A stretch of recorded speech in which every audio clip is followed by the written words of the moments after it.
एक बार फिर से स्वागत है आप सभी का हमारे यूट्यूब चैनल पे। आज का जो मुख्य चर्चा करने वाला जो विषय है, जो सब्जेक्ट है, वो है FGD, flue gas desulphurisation unit. Power plant, thermal power plant में इंस्टॉल किए जाने वाला एक पैकेज जो अपने आप नाम से ही क्लियर है कि इसका मेन उद्देश्य है फ्लू गैस से सल्फ़र को हटाना, सल्फ़र को जीरो करना, कम करना। एफजीडी का बेसिक काम यही है। तो सबसे पहले जानेंगे एफजीडी की परिकल्पना आखिर भारत में आई क्यों। 2015 के पहले जितने भी थर्मल पावर प्लांट थे उसमें बेसिक जो एयर पोल्यूशन को कंट्रोल करने के लिए उसमें जो बेसिक सेटअप किए जाते थे वो लगभग इलेक्ट्रोस्टैटिक प्रेसिपिटेटर तक ही सीमित होते थे। लेकिन 2015 के में ministry of environmental, forest and climate change के द्वारा 7 दिसंबर 2015 को जो पहले से चले हुए आ रहे ग्रीन हाउस गैसेस के उत्सर्जन से रिलेटेड नॉर्म्स थे, उस नॉर्म्स में अमेंडमेंट कर दिया गया।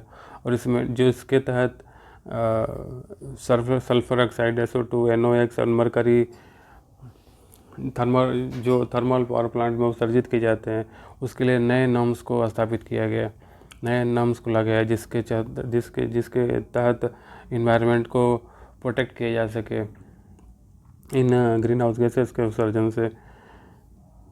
इन रूल का नाम है एज इन्वायरमेंटल प्रोटेक्शन रूल 1986। इसके तहत जो भी प्लांट, थर्मल पावर प्लांट थे, एग्जिस्टिंग थर्मल पावर प्लांट जो 2017 से पहले इंस्टॉल किए गए थे, उसमें भी जो 5 मेगावाट कैपेसिटी से ज़्यादा थे, 5 मेगावाट कैपेसिटी से नीचे थे, दोनों के लिए एक मानक तय किए गए। और जनवरी 2017 के बाद भी इंस्टॉल किए गए प्लांट के लिए भी कुछ मानक निर्धारित किए गए, जिसको गवर्नमेंट नोटिफिकेशन के द्वारा फोर्सफुली इम्प्लीमेंट करने की बात कही गई थी उस रूल में। इसी रूल के कारण ही भारत में जो थर्मल पावर प्लांट थे उनमें एफजीडी की परिकल्पना आई और एफजीडी की अनिवार्यता को लाया गया, जिससे जो भी फ्लू गैस है उसमें सल्फर की जो कंटेंट होता है उसको कम किया जा सके या जीरो किया जा सके। सबसे पहले इसका डेडलाइन जो दिया गया था 2017 था, जिसको लगभग 2 बार इसका कट ऑफ डेट जो बढ़ा के 2025 तक ही फाइनली किया गया है।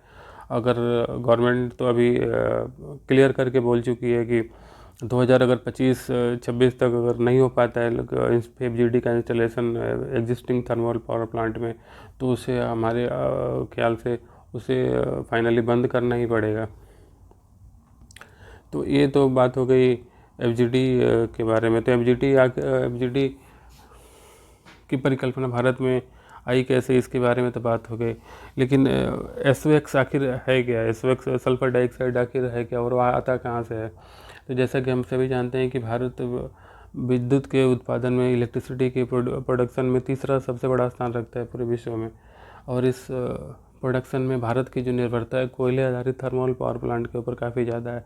आधे से ज़्यादा बिजली का उत्पादन थर्मल पावर प्लांट के द्वारा किया जाता है, लगभग 57% के लगभग। रिन्यूएबल एनर्जी का जो परसेंटेज है लगभग 41% के लगभग है। हालांकि धीरे धीरे काफ़ी बढ़ रहा है, रेशियो काफ़ी अच्छे से बढ़ रहा है, लेकिन फिर भी काफ़ी कम है। न्यूक्लियर आधारित जो थर्मल प्लांट है उसमें उनका जो कंट्रीब्यूशन है 2% के लगभग है।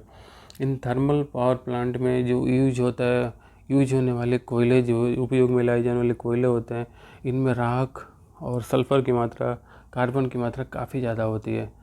और ख़ासकर जो भारत में थर्मल पावर प्लांट है उनमें भारत से निकलने वाले कोयले का उपयोग भी काफ़ी ज़्यादा मात्रा में किया जाता है, जिसमें सल्फ़र का कंटेंट और राख का कंटेंट काफ़ी ज़्यादा मात्रा में होता है।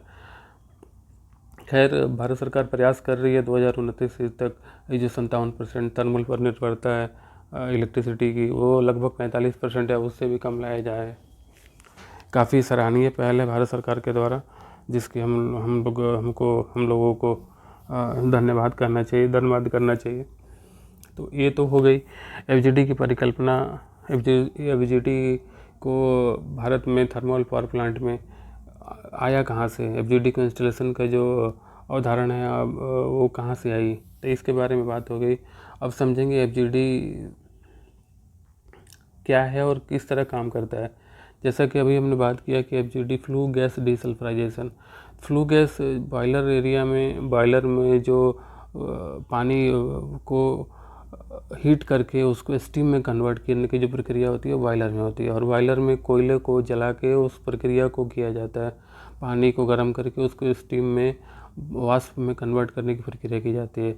और इसमें काफ़ी मात्रा में कोयले को जलाया जाता है, और इस जलाने की प्रक्रिया के द्वारा जो बर्न होता है उसमें तो फ्लू गैस काफ़ी मात्रा में रिलीज होता है। उस फ्लू गैस में सल्फ़र का कंटेंट काफ़ी ज़्यादा होता है, और इस सल्फ़र के कंटेंट को पहले तो डायरेक्टली इन्वायरमेंट में रिलीज कर दिया जाता था, लेकिन 2015 के बाद जब नॉर्म्स चेंज कर दिए गए तो इसको फ्लू गैस को पहले FGD में लेके जाया जाएगा, और उसमें इसको केमिकल लाइमस्टोन के साथ इसको केमिकल क्रिया करा के, केमिकल अभिक्रिया करा के इसको जिप्सम में कन्वर्ट किया जाएगा, और जिप्सम को बाहर निकाल 95% प्योरिटी वाला जिप्सम को बाहर निकाला जाएगा, जिसको हम दूसरे जगह कहीं यूज कर सकते हैं। और जो फाइनली जो हो सल्फ़र रहित जो फ्लू गैस होगा उसको फिर फाइनली एटमॉस्फेयर में रिलीज किया जाएगा। तो FGD का मेन यूज यही है कि जो फ्लू गैस है, जो बॉयलर से फ्लू गैस निकल के आ रहा है, वो उसमें सल्फ़र का जो कंटेंट है उसको रिड्यूस किया जाए, उसको लगभग निग्लिजिबल किया जाए, कम किया जाए। तो इसमें भारत में जो FGD दो तरह के अभी ज़्यादा प्रचलन में है, खासकर वेट लाइमस्टोन तो काफ़ी ज़्यादा प्रचलन में है। तो वेट लाइमस्टोन में लाइमस्टोन को स्लरी मोड में FGD में एक पार्ट होता है एब्जॉर्बर टैंक, उसमें केमिकल क्रिया कराया जाता है फ्लू गैस को लाइमस्टोन के साथ, और इस अभिक्रिया में फ्लू गैस से जितने भी सल्फ़र के कंटेंट होते हैं वो रिलीज हो जाते हैं, निकल जाते हैं, और फिर फाइनली फ्लू गैस को चिमनी के द्वारा लगभग 300 मीटर हाइट के ऊपर ले जाके इसको एटमॉस्फेयर में रिलीज किया जाता है। तो वेट लाइमस्टोन जो होता है ये C2 फोर्स ऑक्सीडेशन प्रोसेस के ऊपर काम करता है, जिसके मेन सब सिस्टम 3 हैं लगभग। इसमें गैस हैंडलिंग और sulphur dioxide absorption. Gas handling, gas को FGD के थ्रू प्रोसेस किया जाता है, उसमें फिर सल्फर डाइऑक्साइड को एब्जॉर्ब किया जाता है। और दूसरा है रीएजेंट प्रिपरेशन, और तीसरा है जिप्सम डिवाटरिंग एंड स्टोरेज। फिर उसमें जो बाई प्रोडक्ट बनता है जिप्सम, उसको फिर स्टोरेज किया जाता है, डिवाटर करके फिर इसको अच्छी जगह पे स्टोरेज किया जाता है, जिसको फाइनली उसको दूसरे एरिया में कहीं ट्रांसफ़र करके सीमेंट प्लांट या ब्रिक प्लांट में ट्रांसफ़र किया जा सके अच्छे से। इसमें जो इसकी वेट लाइमस्टोन की जो प्योरिटी प्रोसेस होता है उसमें लगभग 99% होता है। 99% जो फ्लू गैस का सल्फ़र के कंटेंट होता है उसको वो रिमूव कर देता है। और इसका जो केमिकल अभिक्रिया है SO2 CaCO3 लाइमस्टोन के साथ इसको पानी और ऑक्सीजन के साथ अभिक्रिया करा के इसको फाइनली जिप्सम और पानी, जिप्सम, वाटर और फिर CO2 के रूप में फिर फाइनली निकाला जाता है, जिसमें सल्फ़र का कंटेंट लगभग 0 हो जाता है। अभी डेडलाइन के बारे में हम बात कर ही चुके हैं दोस्तों। तो आज के टॉपिक में बस इतना ही। आगे ऐसे ही अच्छे टॉपिक पे वीडियो देखने के लिए कृपया चैनल को सब्सक्राइब करें। तब तक के लिए धन्यवाद। मिलते हैं अगले नेक्स्ट वीडियो में।